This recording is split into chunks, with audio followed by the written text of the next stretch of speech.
Ladies and gentlemen, this is your boy Reggie Walker, aka the Reckless One, aka Mr. Ambitious. Welcome to another edition of 100 Yards and Running, week 3 going into week 4. Let's get right into these games because these games was interesting. Some teams got blown out and some teams kept it in there. Let's start with the Cincinnati Bengals taking on the Minnesota Vikings. Now, everybody thought after J.J. McCarthy went down, they didn't know he was going to play this game.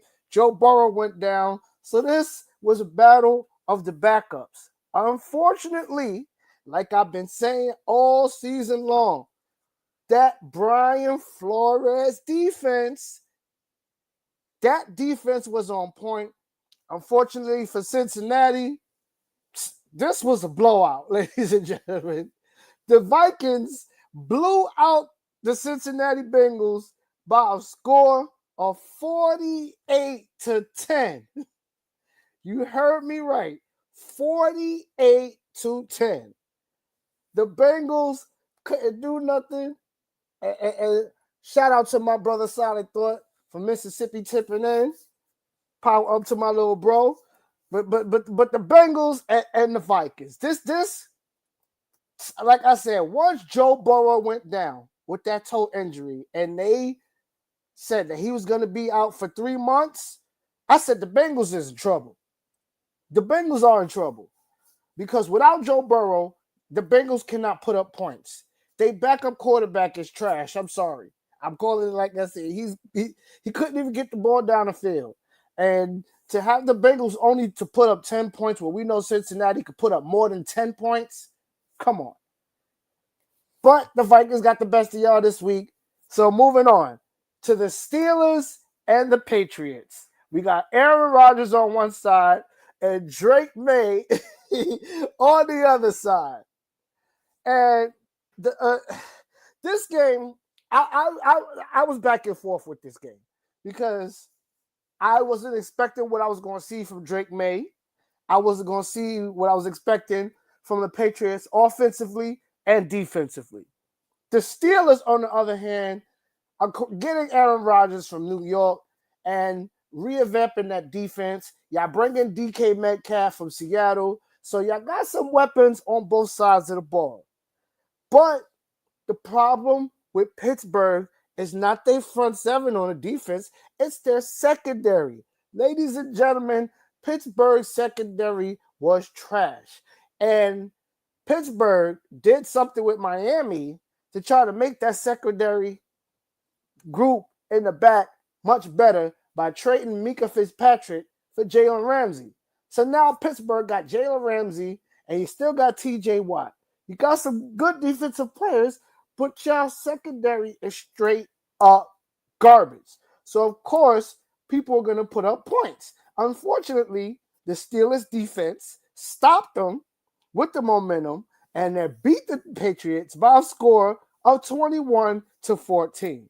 Now, the Steelers defense bailed Aaron Rodgers out once again because this is a game where Aaron had to prove what the Pittsburgh Steelers are going to be this year. Are they going to be a playoff team or are they going to be a wild card team? To me, right now, as I'm looking at the standings, right now, I see the Steelers as a wild card team because the Chargers are better than y'all. Oakland is not up there no more. You got teams that's better than the Steelers. So let's see. Another blowout, and this team is shocking me. The Indianapolis Colts. And shout out to my brother Simon thought about this one because we were talking about the Indianapolis Colts, and we did not see this coming. I know I didn't. Who in the heck expected Daniel Jones, the former quarterback of the New York Giants, to start playing this well? He's looking like Baker Mayfield out there, ladies and gentlemen, on the Indianapolis Colts. Are you serious, Daniel Jones? Where was this in New York? Where was this? Daniel Jones and the Indianapolis Colts played host to the Cam Ward and the Tennessee Titans. And the Colts, on both sides of the ball, did what they were supposed to do, ladies and gentlemen. They put up points. But who would have expected the Indianapolis Colts to put up not only points, they put up 41 points. So you got the Vikings putting up 48, and then you got Daniel Jones and the Colts putting up 41. You got 240 pieces on Sunday, ladies and gentlemen. Who would have expected the Colts being 3-0? The Colts could be a dangerous team in the playoffs. And I'm not saying that because of Daniel Jones. It's both sides of the ball. The Colts was the most slept on team in the NFL last year. But one thing that the Colts did and they stick with and they had solid was a solid offensive line. And they kept Jonathan Taylor over there. They paid him more money because, let's face it, Jonathan Taylor is a good running back. I would have loved Jonathan Taylor on my team, but Jonathan Taylor signing that contract extension, staying with the Colts, now you team him up with Daniel Jones, so Daniel Jones don't have to run no more. He had that in New York with Saquon Barkley, but we know the history of that story. I'm not going to go there. But the Colts put up 41. They improved to 3-0 going to next week. This game right here shocked me because Colts not going to make it. Let's see. They doing good this far. So, like I said, who would have expected the Indianapolis Colts to be 3-0? I know I didn't. You know what team that I didn't expect to get a 0-3 start? Ladies and gentlemen, what is going on in Houston? Houston, y'all have a problem. And your problem is y'all can't win a football game. Y'all 0-3 for the first time in franchise history. And you let Trevor Lawrence and Travis Hunter beat y'all? I mean, y'all did like the Colts, the Houston Texans defense is one of the most solid defense next to Detroit, next to Green Bay, next to the Giants. You got to put the Giants up there because their defense is solid, and you got to put the Ravens up there. Got some solid defenses in the NFL, and the Texans are one of them. But Trevor Lawrence and Travis Hunter found a way at the last second to beat the Houston Texans. Travis Hunter laughed all the way to the bank. Yes, he did, because he knew that they was going to beat the Houston Texans. What is going on in Houston? What is going on in C.J. Stroud? The Jaguars at home beating the Texans by a score of 17-10. And for the first time, ladies and gentlemen, in franchise history, the Houston Texans are 0-3. You know what else was a blowout? After winning the game on Sunday night, the Atlanta Falcons beat the Vikings last week by a score of 22-9. This week coming in, they got Bryce Young and the Carolina Panthers. And this is what happened to the Falcons. Ashton Jeanty was robbed of the Heisman Trophy from Travis. He was overrated, and he's a bum. I mean, Ashton Jeanty is a great running back, but he's on the wrong team.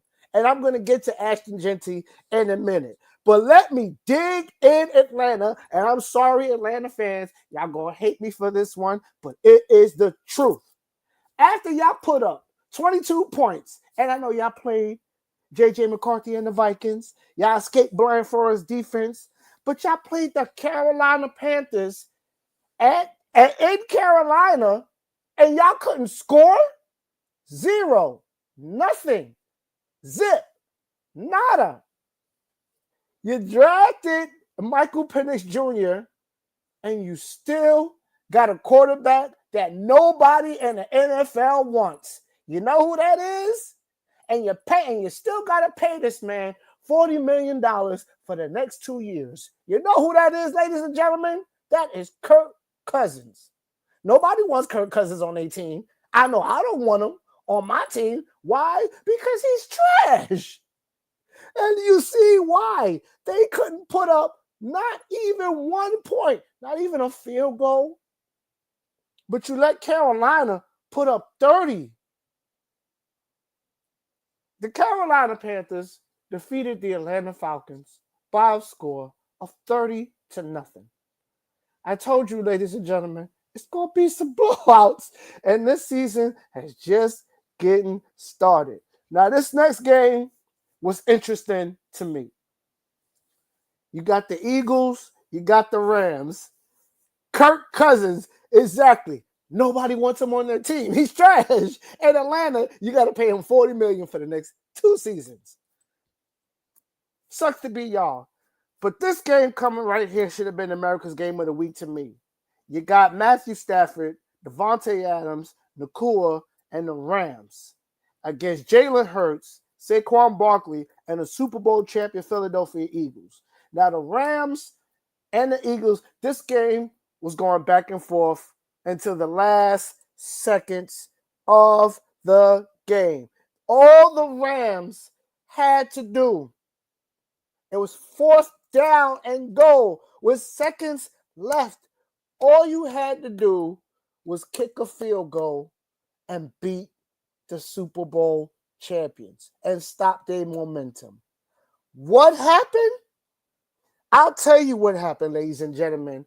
On special teams, and this is what the Eagles are good for. They were good for it this year, and they're good for it last year. Their special team, with seconds going in, blocking the extra point, recovering the blocked field goal, and running it 87 yards. The Rams were shell-shocked, and the Eagles, with the last seconds, with that recovery going into the end zone for the touchdown, they shocked the Rams and beat the Rams by a score of 33-26. Like I said, the Rams could have beat the Eagles and gave the Eagles their first loss. So the Eagles are going in undefeated. And like my bro Silent Thought said, but the Eagles are the Super Bowl champs. They have something to prove. You're damn right they got something to prove because you're bringing Saquon Barkley. You still got Devontae Smith. You got A.J. Brown over there. They are the champs for a reason. And what the Rams did to them, shout out to the Rams for keeping up with the world champions. They opened up a blueprint onto how to beat the Eagles. If you can't stop Saquon and Jalen Hurts from running, they open up everybody else. They open up the tight end, and they got 2 dangerous receivers on each side of the field, one on the right and one on the left. And they slot receivers are fast. So they drafted right. And then on the defense, having Jalen Carter, what he did, he learned, I hope he learned his lesson by spitting that Dak, which was nasty, but you paid that fine, and now we see what he is capable of on that football field. And he was the reason why Philadelphia are 3-0. Now, this game right here shocked me in so many ways than one. We had Baker Mayfield and the Tampa Bay Bucks going against Tyrod Taylor. You heard me right. Tyrod Taylor and the New York Jets. Now, this game, let's face it, the Bucks was blowing out the Jets most of the game, 20-3. And I don't know what the heck happened to the Jets in the second half, but Aaron Glenn woke up that Jets defense and woke up Tyrod Taylor and woke up that Jets offense. Unfortunately for the Jets, they fell short, only losing by 2, by a score of 27-29 in favor of Tampa Bay.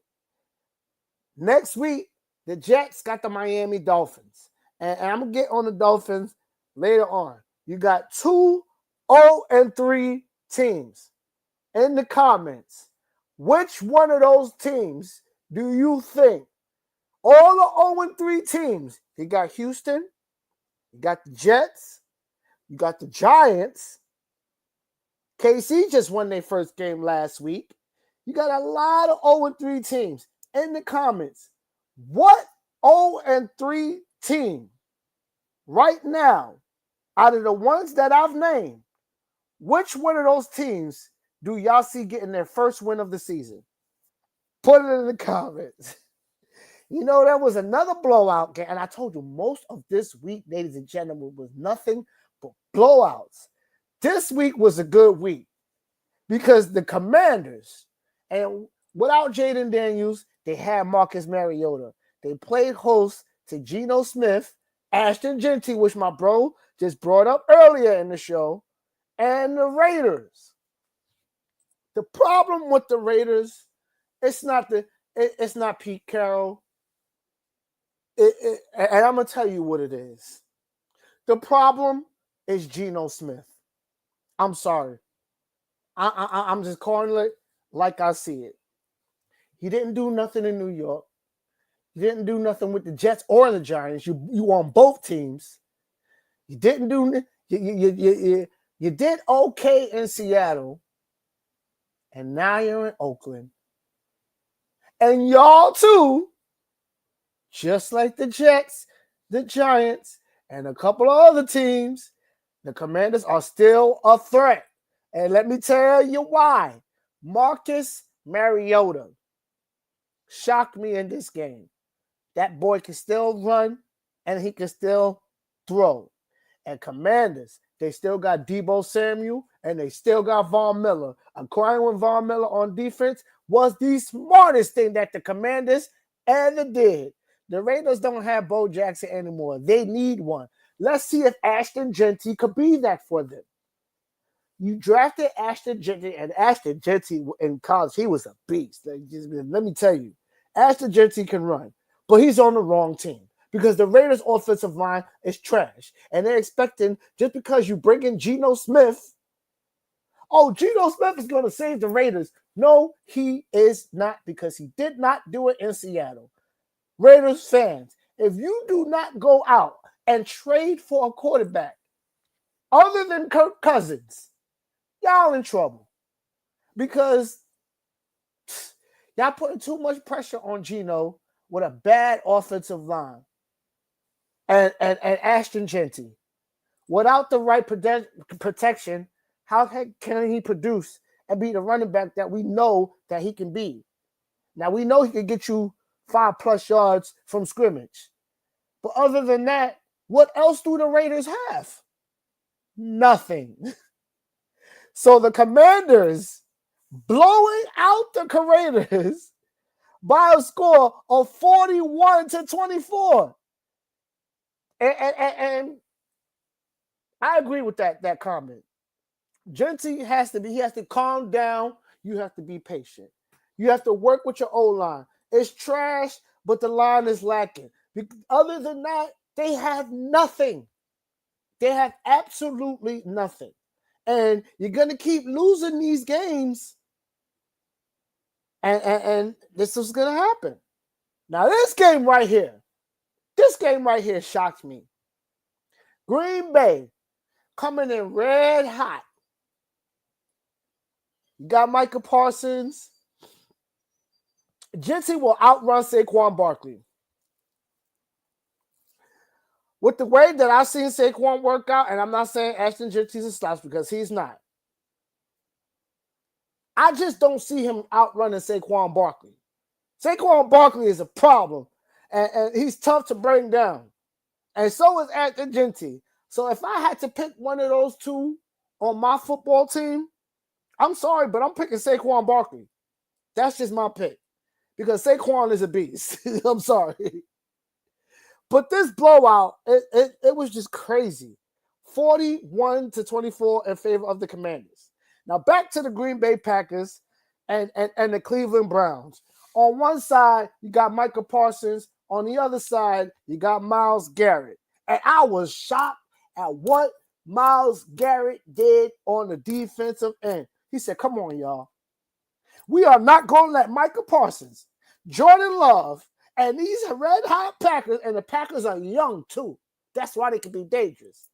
We are not going to let these Packers come in our house.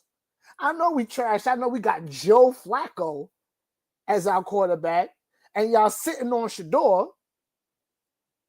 When are we going to see Shador this season? Who knows? Maybe.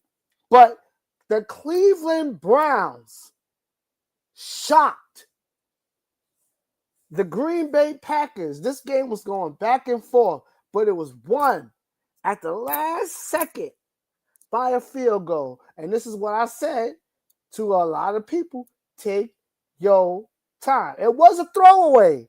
Y'all got beat by the freaking Cleveland Browns by a score of 13-10. Packers fans, y'all got your first loss. And y'all got to take this loss with y'all this Sunday night. Because, ladies and gentlemen, on Sunday Night Football, Micah Parsons returns to Dallas to take on Dak Prescott and his former team in the Dallas Cowboys. You got Green Bay against Dallas. You got Micah against Dak. Is Micah going to prove to Jerry Jones, you should have paid me this money instead of paying these guys? Or I'm going to regret you making that decision on letting me go? Or is Dak going to be the guy that we know Dak could be? And at home, Dak could be red hot. So let's see. Moving on to another close game, Justin Herbert and the LA Chargers going against Bo Nix and the Denver Broncos. And the Broncos is another team with a solid defense being coached under Sean Payton. Unfortunately, this game was close. Within the last seconds, the Chargers kicker came in. Justin Herbert did what Justin Herbert knows how to do. And he knows how to use his legs or his arms to get the ball down the field to get his team a position to win. And for the first time in their franchise history, the Chargers are leading the AFC West, and they're by themselves up in the AFC West with a 3-0 start, beating the Broncos by a score of 23-20, improving the Chargers to 3-0. Now this game, another blowout. Another blowout, because you got Sam Darnold, former coach of the Minnesota Vikings. Now he's the coach of the Seahawks, who you will see tonight on Thursday Night Football when the Seattle Seahawks go to Arizona to take on Kyler Murray and the Arizona Cardinals. But the Seahawks playing at home against Spencer Rattler and the New Orleans Saints. Now, I'm making fun of the Saints because a certain someone keeps ragging to me about the Saints. Oh, we're going to get Arch Manning. Oh, the Saints are going to suck this year. Y'all going to suck this year. Y'all going to suck next year. You're going to suck the year before that because y'all just don't have the right tools to be a good football team. You used to be when you had Drew Brees, and I love Drew Brees. He's one of my favorite quarterbacks. But since Drew Brees departed from the Saints, y'all been trash. You're bringing Derek Carr, who was in a Raiders uniform, and then he thinks he can go to the Saints uniform and make magic happen. Unfortunately, he did what Andrew Luck did and walked away. And my boys, I can't see the Cardinals winning this game. Let me tell you something about the Cardinals and the Seahawks. Getting to the Seahawks, you played the Saints. You did what you're supposed to do at home. You ran the ball. Kenneth Walker, another person who could be a problem with Ashton Genty and Saquon Barkley. I can see Kenneth Walker from Seattle being a problem because he is also a beast. So we got Ashton Genty, Saquon Barkley. You know who else I'm putting on that list? King Henry, Derrick Henry. You got to put Derrick Henry on that list. And Kenneth Walker. These boys can run. Seattle doing on both sides of the ball. You still got Tyler Lockett over there. You got weapons for Sam Darnold. And he's doing what he did in Minnesota and Seattle. And he blew out the Saints by a score of 44-13. That's 3 40 pieces we had week 3 going into week 4. A lot of teams are starting to get exposed, and we are starting to see how teams are looking this season. The Cardinals, speaking of the Cardinals played host to the 49ers. Christian McCaffrey hurt. Brock Purdy hurt. So who you bring in? You sign Mac Jones. The former...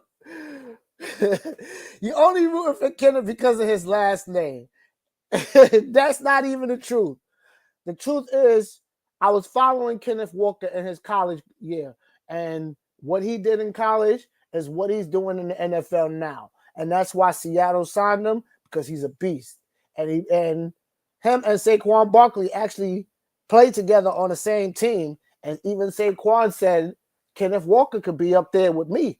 He is fast as Saquon. They both got the same workout ethic, and they are both fast as hell. So look out for Kenneth Walker, and also look out for Saquon Barkley. But getting back to the Cardinals and the Niners, do we really care about these two teams? I mean, the Cardinals, you're coming in red hot. You're 2-1. But the 49ers, with injuries, I get that y'all still got Bosa on defense, and y'all still got George Kittle as y'all tight end, and y'all still got Juwan Jennings at the receiving end. He's number 1. I don't know who's your number 2 is because he's a rookie. He's got to get his feet wet. Yeah, the 49ers escaped with a 1-point win, beating the Cardinals by a score of 16-15. Now tonight, just like I said, with those two teams, with Seattle coming off a blowout win and the Cardinals coming off a 1-point loss, is Seattle going to keep that momentum in Arizona, or is Kyler Murray and the Cardinals going to shock the system and beat the Seahawks? And you know who shocked the system this week? And this was America's Game of the Week, ladies and gentlemen. You had Dak Prescott and the Dallas Cowboys playing host to Caleb Williams and the Chicago Bears. And this was a blowout too. Who would have thought? And everybody rags on Caleb Williams. They call him, because he painted his fingernails a certain color, that he's gay, and that he's this, that he's that. He is still in the National Football League, and he beat a team that everybody hates in Dallas. You pay Dak, you pay CD, all this money, you bring in George Pickens from Seattle, and y'all still can't get the job done. Y'all got a decent running back, but he's a rookie. And you let Caleb Williams, Devontae Swift, and the Chicago Bears defense beat and shocked Jerry Jones and the Dallas Cowboys by a score of 31-14. Folks, this was a shocker to me. This, to me, was a must-win for Dallas. Because why? If Dallas wanted to prove their slot and prove that what they could be in the playoffs, the Bears beat y'all. Caleb Williams and the Chicago Bears beat you. Caleb did what Dak was supposed to do. That's what happened in that game.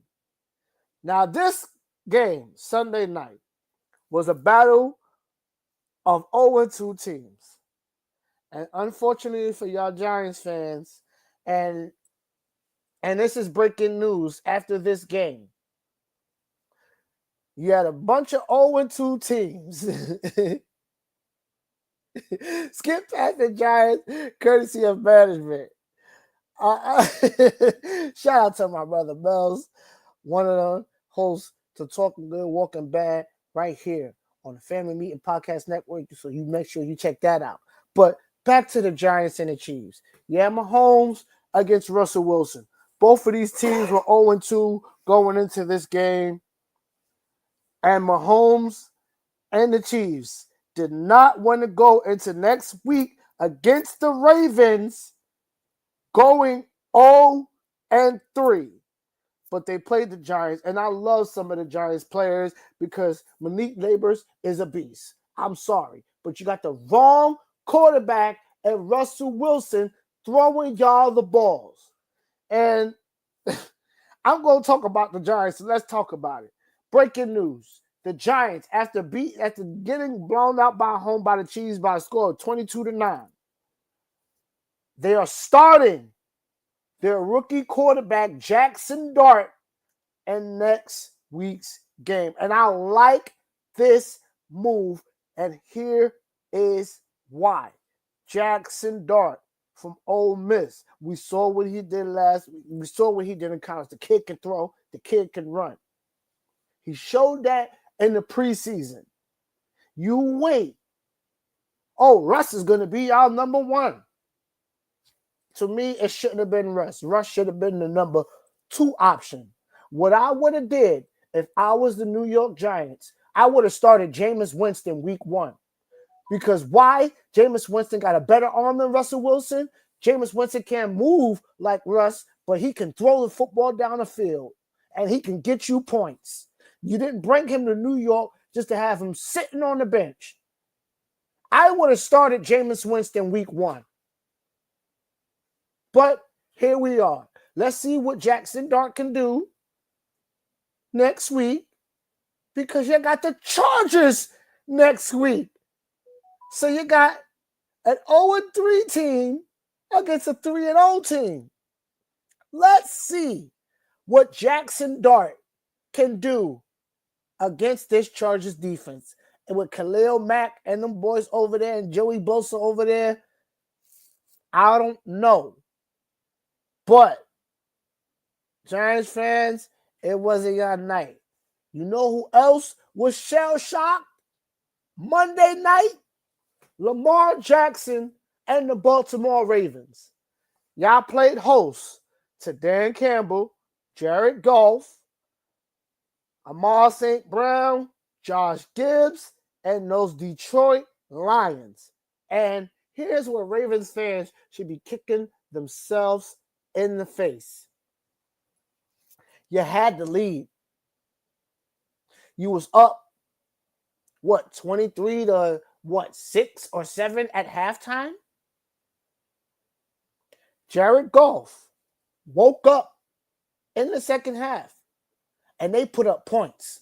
Amar St. Brown was catching everything on the field, putting up points. Gibbs was rushing down the field, scoring touchdowns. Derrick Henry, the Ravens put up 30 points, but Derrick Henry and those 2 fumbles would hurt the Ravens.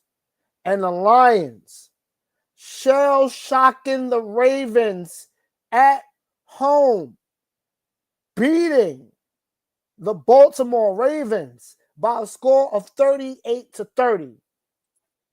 Now, this game was up there with the Rams and the Eagles game for me for America's Game of the Week, because you have 4 teams that was battling out, that put up points. Unfortunately, the Lions woke up, they made their mistakes, and they cleaned up those mistakes, and they got the win over the Ravens on Sunday Night Football.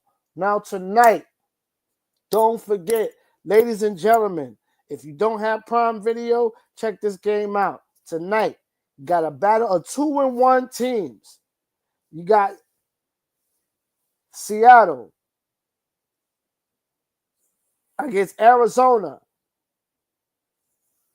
You got Kyler Murray on one side of the football, You got Sam Darnold on the other side of the football. This is going to be interesting. And also, Sunday morning, 9:30 a.m. from Dublin, we have the returning J.J. McCarthy and the Minnesota Vikings playing host to Aaron Rodgers and the Pittsburgh Steelers. So Sunday, if you want to wake up and you want to watch a good football game, you can wake up to the Steelers and the Vikings. So you got a lot of games coming in going into week 4. Ladies and gentlemen, that was our show for today. I want to thank my guests for tuning in. Tune in next week as I cover the Seahawks and the Cardinals game tonight, and I also cover all of week 4 going into week 5's games, including the Vikings and the Steelers, 9:30 a.m. on the NFL Network. Make sure you check that out. And make sure you check out a bunch of all the exciting shows that we got here on the on the Family Meeting Podcast, especially this one. So tune in. I want to thank my guests for tuning in. Tune in next week, going into week 4. Tonight's Seahawks, Cardinals. Who you got? Tune in next week. It's your boy Reg. Peace and love. We out.